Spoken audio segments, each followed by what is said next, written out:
As team lead for wash, water, sanitation and hygiene at the emergency medical facility, one of the main things you have to look out for is the well-being of the staff and patients who will be serviced by this community and by this emergency medical team. What we have discovered is that some areas around the site have some box drains which have become clogged with all the debris following the passage of the hurricane. So what I'm doing, I'm treating this box drain so to eliminate any odors and any possible pathogens that may surface that could be detrimental to the health of the persons who use this facility.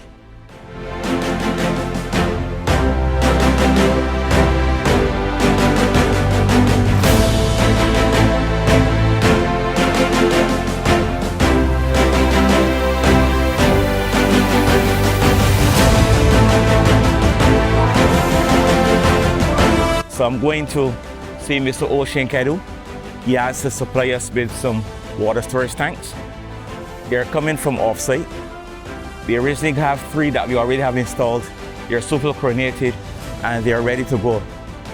The other 2 tanks that we would like right now would be to service the kitchen area as well as the laundry and the area where persons will be showering. They're showering for the staff.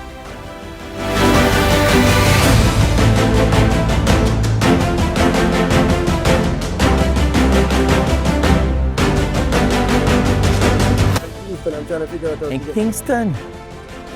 So there's no truck to transport them. There's no supplier close.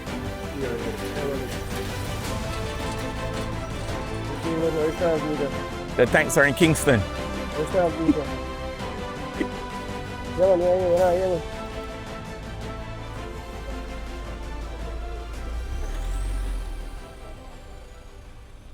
So we are waiting the delivery of some water storage tanks, 1,000 gallon potable water tanks. There's no guarantee they're coming today.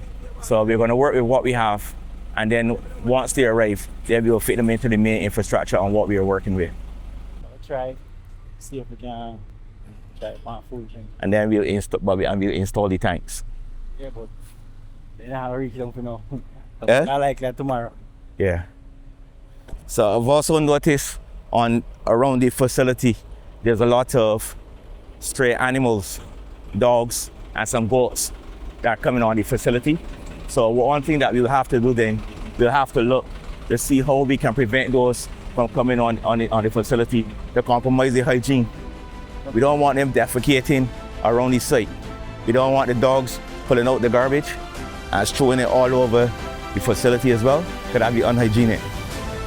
Once we're fully installed and living in, then we'll have to find a way to secure under the gate as well as try any measures that we can come up with to keep them away.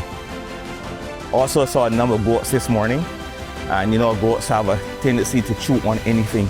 So we have to be careful to make sure they don't damage any of our tanks or any of our infrastructure.